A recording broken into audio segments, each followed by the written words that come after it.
Hello, this is Julian with Coffee Reviews, and today we'll be reviewing the Juan Peña wash processed Ecuador from Say Coffee. There's the box right there. And Say, based out of Brooklyn, New York. And no need for much of an introduction, as they're one of the most popular coffee roasters in the entire world, and one of our most featured coffee roasters on this channel. And just like with the Abel Salinas, this one right here is another Mejorado coffee. And also like with the Abel Salinas, quite a few coffee roasters have picked up this coffee as well. So this is the first of these Juan Peña Mejorados that we are going to be reviewing on this channel in the next few months.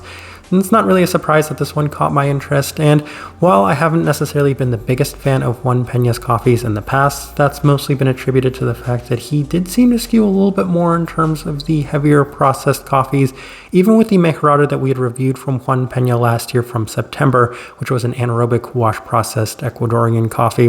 So I was really excited to see him release just some more standard wash processed Mejorados, and I'm definitely interested and curious to see how they turned out. This one right here is day 42.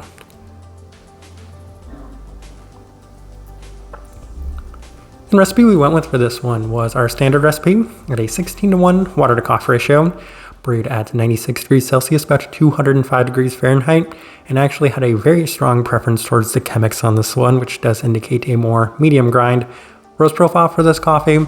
So Say is notorious for being one of the lightest roasting American coffee roasters out there. And I do have to say that this one was a little bit more in line with that, as this one happened to feel a little bit lighter than some of the other coffees I'd had from Say recently as well. And while they're not maybe to the same level of lightness that they had been in the past, this one right here did skew a little bit more on the lighter side of things, even by their standards. With all that out of the way, let's go and start discussing this coffee. Day 14, first impression, and we did opt for the V60, and while the cup was sweet, it did have a fair bit of that lingering background, Say, luring citric taste to it. And the best way to kind of describe that is for anybody that's maybe had a lot of Say's coffees in the past, I'm talking like 3 or 4 years ago, it just kind of had that lingering citric quality too. I want to say a lot of them, I don't want to say all, but there were quite a few coffees that just seemed to always have that sort of luring citric taste to them. A fair bit of the brightness is also present, mostly citric focused, though it is reminiscent of pink lemonade, which is very much in line with a lot of the descriptors that they had for this coffee.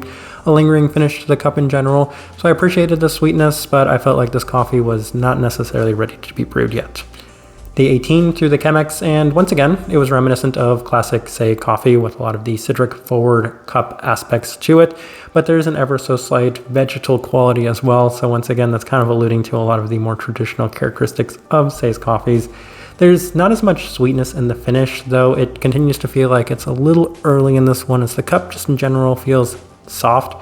The previously mentioned pink lemonade seems to be fitting again, as it's not maybe quite as well defined or as sweet, but even then it was still a pretty nice coffee.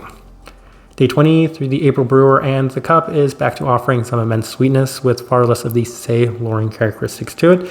It felt a little bit more flavorful this time around, with a bit more of that sugary cookie-like sweetness to it, with a complementary citric brightness and some subtle tea-like savoriness as well, and a little bit of a sweeter sense. So this one was actually a very nice day and one of the more enjoyable days up to this point.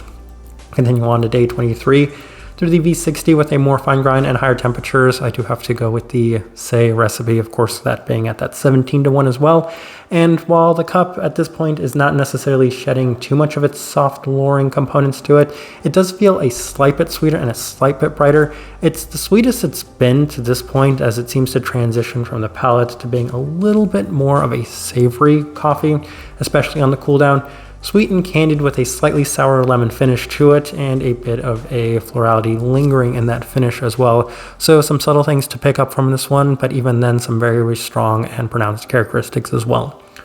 Day 27 through the Chemex with the same adjustments, and this was a bit more similar to some of the previous days, as it continued to feel a little bit more vintage Say-like, which I know a lot of people really seem to enjoy, but has an ever so slight grainy quality to it, with plenty of sweetness, still being in a much more floral sense, as the coffee just seems to have kind of, I would say, stagnated ever so slightly at this point, but that was to change from this point going forward. On day 31, we opted for the V60 with our more standard recipe, and it continues to remain pretty sweet with a little bit more savory and citric forward qualities to it. An additional feature being on the more subtle side of things, specifically with the citric florality yet again. There is that pink lemonade-esque attribute to it with a strong sugary sweetness, and this time I'm like, okay, and you know what, that's kind of interesting. I'm enjoying the sugary sweetness that's from it, and on this day I specifically came up with this note, but in hindsight it makes a lot of sense. Reminded me ever so slightly of boba tea. It had that boba tea, brown sugar boba tea like sweetness to it, especially on this day, but this cup that I brewed here today really seems to have a lot of those qualities.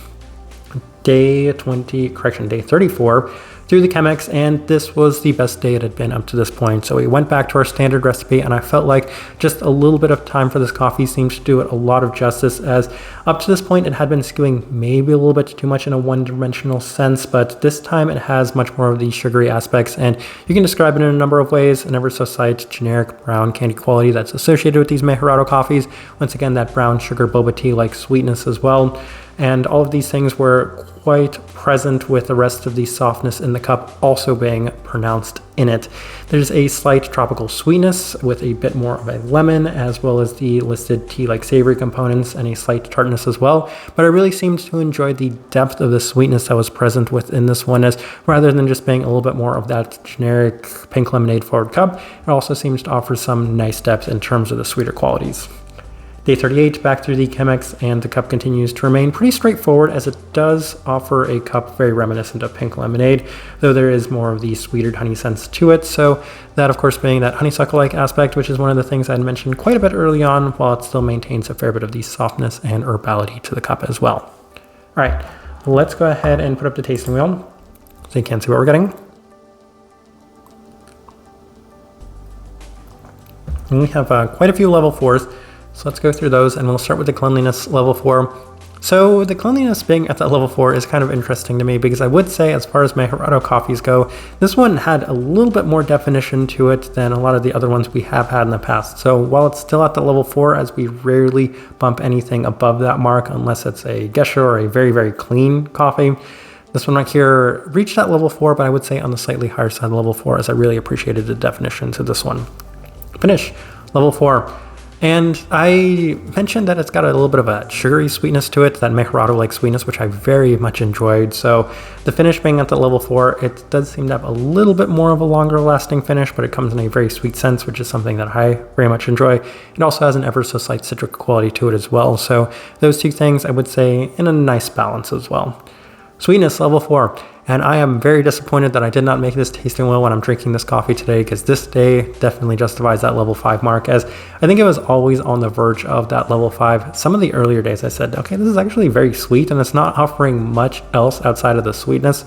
But this cup on this day definitely seems to justify that level 5 mark. When I was making this tasting wheel, I was still having a little bit of issues tinkering with this one ever so slightly to get a little bit more depth from it. But towards the end, the sweetness being at that level 5 mark on this day, but we'll say higher side of the level 4, since that's what this tasting wheel shows. Acidity, level 4. So this one did have a little bit more of that trademark, say, brightness to it, and that hasn't always been the case with the Mejorado coffees. Oftentimes they can be lacking in that trait specifically. This one right here, though, it did feel like one of the more bright Mejorado coffees we have reviewed, so that one definitely felt justified at that level 4 mark. Florality, level 4. So I'd mentioned that there's a little bit of that soft florality, so that kind of honeysuckle-like aspect. There's that kind of like sugar cookie-like aspect to it. But in terms of just specifically that, I would say that it is one of the more pronounced qualities in this coffee, but most present in the finish itself, just being a bit more on that sweeter side of things. Berry fruit, level 4. So this one I think actually had some pretty nice definition to that red berry tartness specifically. As I kind of mentioned, this coffee felt a little cleaner in general. So having that there at that level 4 mark did seem like a pretty good place to put it. Citrus, level 4, once again, nice definition to the lemon-like qualities within this one. At times it felt ever so slightly candied, but if I'm being honest, it felt a little bit more bitter, a little bit more sour in general, which I was okay with, because it did offer at least some contrasting components to the very strong sweetness that was present in it at times. So that just gave this coffee a little bit of depth, as those two things really seemed to go well together for me. And then we have a couple of level 3s. We will start with the, well, actually start with the spice of level 3.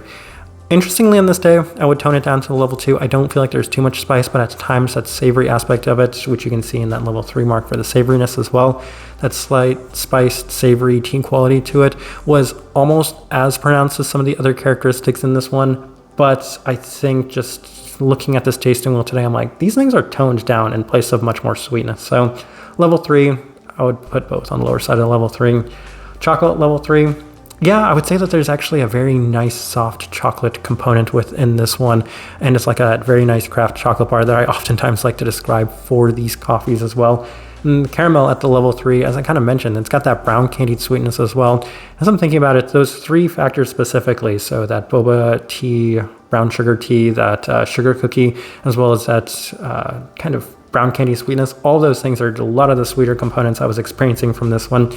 Hence why the caramel does score that level 3, though it's a fair bit of that brown candied aspect as well. So I like that part. Last thing worth discussing in this tasting wheel, body level 2. So a little bit lighter of a bodied cup of coffee. I think that can be attributed ever so slightly to it being brewed with the Chemex.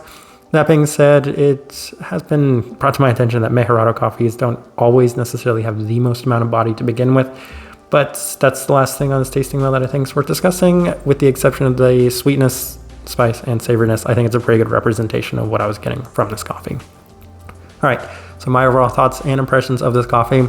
Honestly, before I brewed this coffee today, I was going to go into it and say it was very good, but I had some slightly higher expectations for it. But this is by far the best cup of this coffee I've had, and I'm really enjoying it as I'm recording this video. So I do have to say that this coffee probably slightly exceeded my expectations, especially given my familiarity with a lot of Juan Peña's coffees. You can go back to some much older videos and see some of the more processed coffees we have had from him in the past, and I've been a little disappointed by those. But this one really seemed to hit the mark. This is one of the more enjoyable Mejorado coffees I have had this year, which is saying something.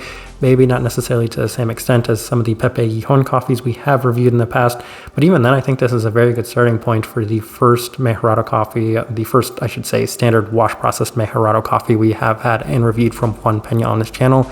And I haven't even had an opportunity to look at or brew any of the other ones that we have coming from him in the near future. It'll definitely be fun to kind of compare and contrast this one to those coffees as well. Type of person I would suggest this coffee to. I think I've heard one complaint about this coffee specifically, and that's that it's a little too singular focused in terms of the sweeter aspects of it. And that can be kind of true. This is actually a very sweet coffee. But I think outside of that, it offers enough in terms of the citric qualities as well as the brightness to give it a little bit more well-rounded of a depth and a little bit more of that pink lemonade kind of aspect to it, with a fair bit of these savory aspects as well, kind of complementing all of those qualities.